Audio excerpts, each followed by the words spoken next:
How to pay with Venmo Balance. Hello everybody, welcome back to the channel. This is me Vivin Basnet, and today I'll guide you on how you can pay using Venmo Balance on Venmo.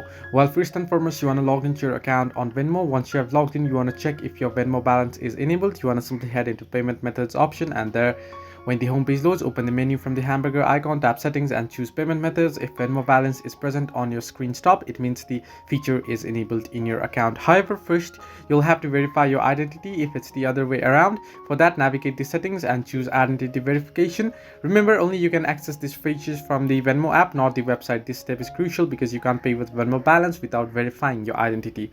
After that, you want to choose the pay or request option and then find the recipient. After you have chosen the recipient, type the transfer amount, and once you have done so, you want to choose pay option, and there what you'll have to do is you'll have to select the option that says Venmo Balance instead of the card option. So this way you can pay using Venmo Balance. Hope this helped you. Do like and subscribe, and do not forget to leave a comment down below if you have any further issues.